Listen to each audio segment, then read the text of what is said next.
গোপালগঞ্জের মুকসুদপুরে একটা গাছের ভিতর থেকে আওয়াজ বের হচ্ছে এবং কান লাগালেই সে আওয়াজটা যেন শোনা যাচ্ছে। কেউ কান পেতে গাছের কথা শুনছে। এই চাঞ্চল্যকর ঘটনাটি ঘটেছে গোপালগঞ্জের মুকসুদপুর উপজেলার গজিনা গ্রামে। সবাই বলা বলি করছে যে এটা একটা জিনের আওয়াজ, কেউ বলছে যে বাচ্চা কোনো মেয়ে সেখানে কান্নাকাটি করছে। তো এই ঘটনাটি বের হয়ে আসলো ঠিক তখন একজন প্রবাসীর বাড়িতে গেল গাছ কাটার জন্যে। এই কোপ দেওয়ার পরই এই বিপত্তিটা বেজেছে। কোপটা যখন লেগেছে তখনই গাছ থেকে কেমন যেন রক্ত ঝরার মতো গাছের কষগুলো বের হলো এবং গাছের ভিতর থেকে কে যেন বলছিল যে আমার কষ্ট হচ্ছে। সেই থেকেই নিউজটা এত বেশি ভাইরাল হয়েছে, ঢাকা থেকে, পটুয়াখালী থেকে, বরিশাল থেকে, পটুয়াখালী, বরিশাল, মাদারীপুর, এমনকি ঢাকা, খুলনা, বাগেরহাট থেকে সবাই কিন্তু এই গোপালগঞ্জের মুকসুদপুরে এখন ভিড় জমাচ্ছে যে এই গাছের সঙ্গে কথা বলবে। আমরা আসলে খুব হুজুগে জাতি। এমনও হতে পারে কোনো ডিভাইস এই গাছের ভিতরে ব্যবহার করা হয়েছে। আপনি আমি হয়তো আমাদের চোখের অন্ত আড়ালে এই জিনিসটি লুকিয়ে রেখে ছোট্ট অনেক ডিভাইস এখন পাওয়া যায়, যেই ডিভাইস দিয়ে এমন কোনো রেকর্ডারের মধ্য দিয়ে কিছু শব্দ, কিছু আওয়াজ, কিছু নর্মাল কথোপকথন এগুলো দিয়ে ডিভাইসটা গাছের ভিতরে রেখে দিয়ে এমন একটা আওয়াজ যে আপনি কানের সঙ্গে লাগানোর পর আপনার কাছে আওয়াজটা অনুভূত হচ্ছে, এরকমও বিষয়টা হতে পারে।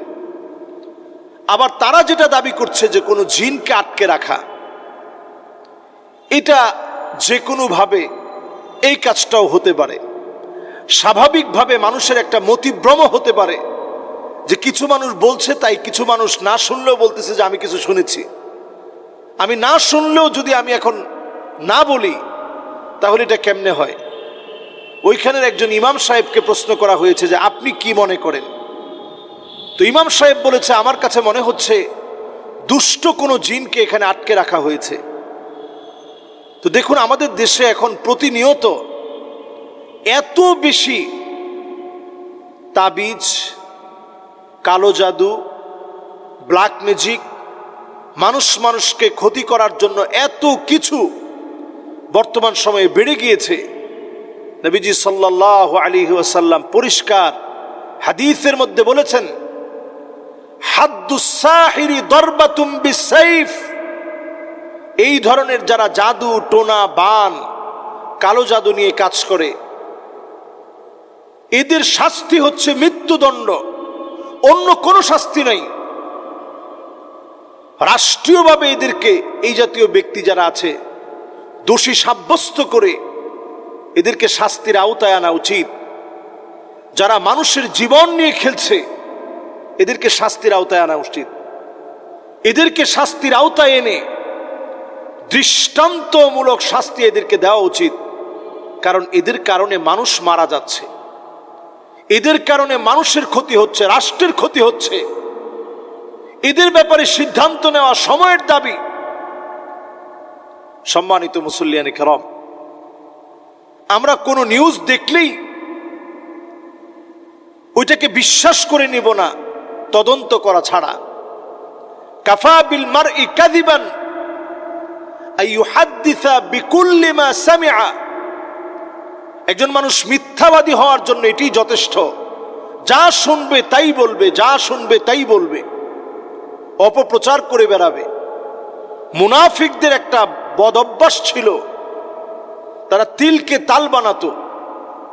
ইহুদিদের একটা বদ অভ্যাস ছিল, তারা তিলকে তাল বানাতো।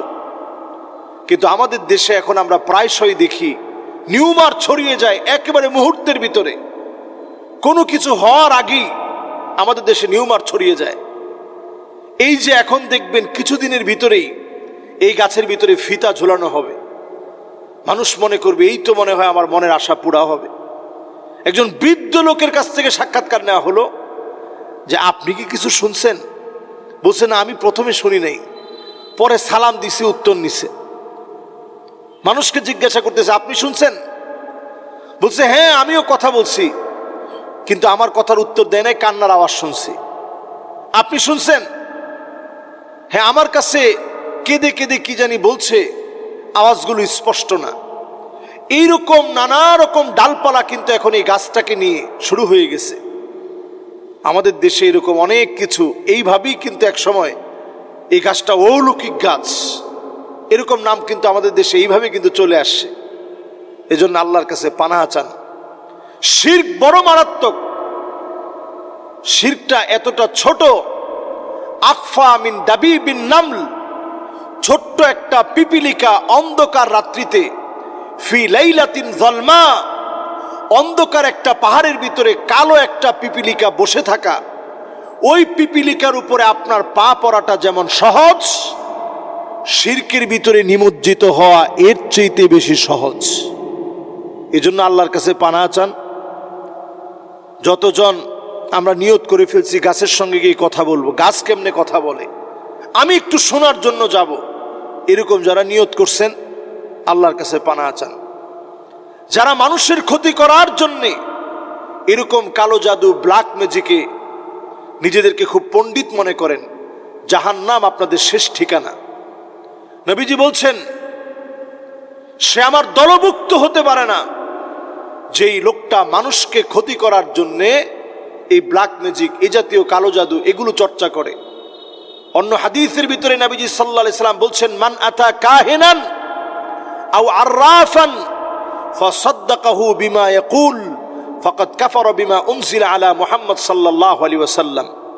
এই জাতীয় কোনো ব্যক্তি যারা মানুষকে আগাম অনেক কিছু বলে দেয়, অমুককে মেরে ফেলবো, অমুকের ক্ষতি করতে পারবো, অথবা অমুকের সাথে সম্পর্ক হয়ে গেছে, বিয়ে হয়ে গেছে, ওইটাকে ভেঙে ফেলবো, তাকে তিল তিলে নিঃশেষ করে দিব, মাছের মধ্যে সুই ফুটিয়ে, পুতুলের ভিতরে সুই ফুটিয়ে, গাছের ভিতরে প্যারাক গেড়ে নানাভাবে ক্ষতি করার চেষ্টা করব, সব আমরা করব।